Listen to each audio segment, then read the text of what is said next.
Now, race day nutrition is probably the easiest way that you can get faster, whether you're training for 10K, half marathon, marathon, and ultra marathon. And the longer it goes, the more important nutrition it is for you to insert into your training program to get better and faster on race day.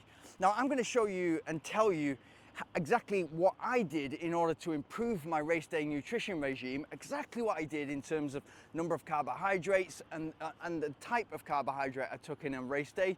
And we're also going to talk about the logistics of inserting that into your race and inserting that into your training.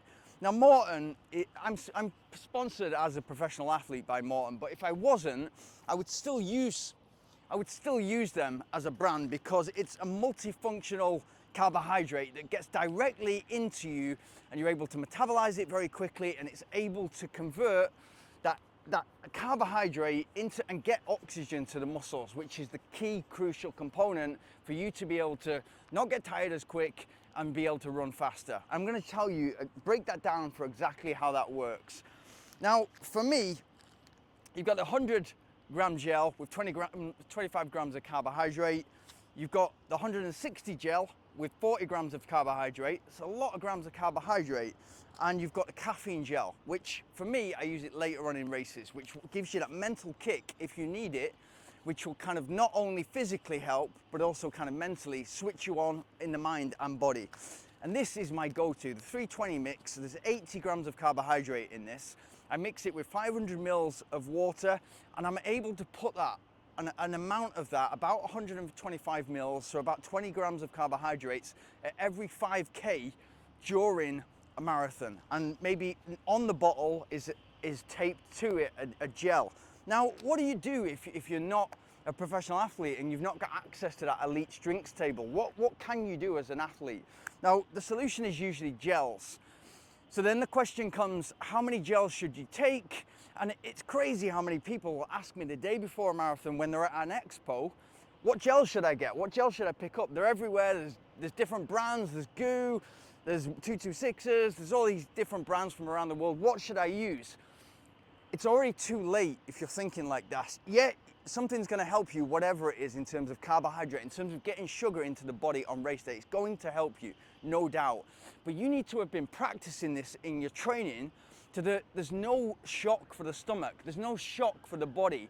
You need to think of your training schedule as you're training physically towards you running the best possible time, let's say for a marathon, but at the same time, you're training your stomach to take in carbohydrate when you're doing a long run and at faster paces when you're doing interval training, so that your stomach has no shock on race day, and it efficiently takes in the carbohydrate, metabolizes it, and uses it to get oxygen to the muscles, which is exactly why you're taking a gel or exactly why you're taking a sports drink.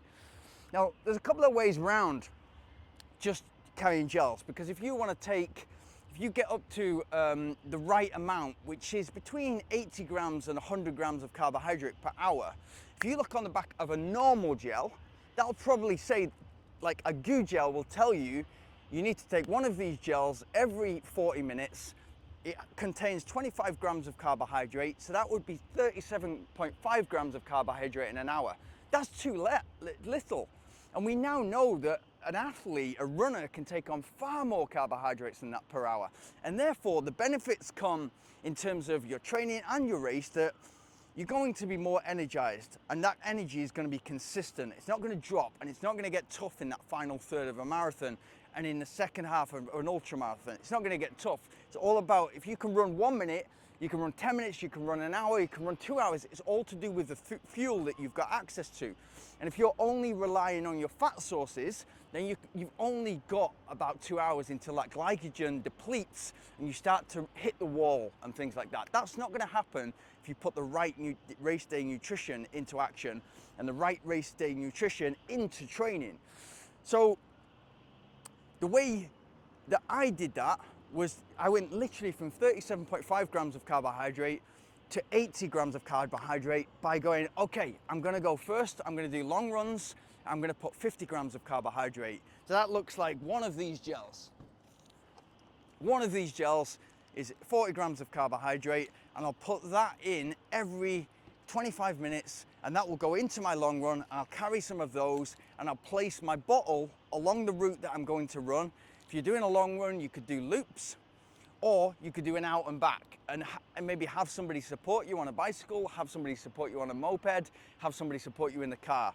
But it's really important to get access to your race day nutrition during training.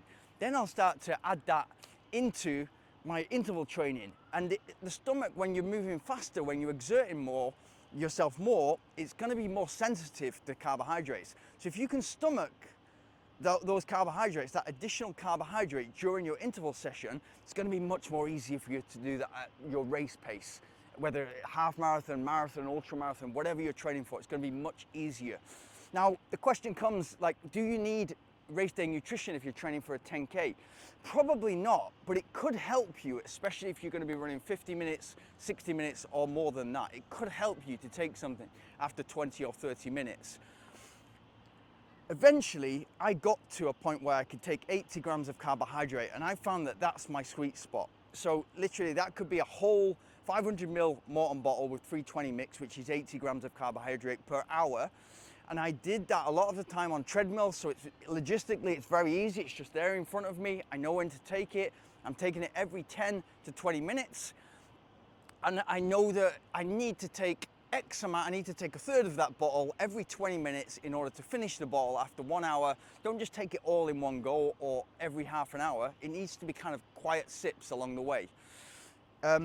If you don't have access to a drinks bottle, you need to replace that with gels and get the stomach ready to take in two to 3 gels per hour in order to get that 80 grams of carbohydrate. But again, you need to find your sweet spot in training. Work first of all on your long runs, energizing those, and work next on your interval training. What you'll find, and what I found, is my energy is consistent throughout, as I've said. Second most important point, and this is even more important than the first, is my recovery is so much faster. Why? Because the muscles are not having the muscle damage.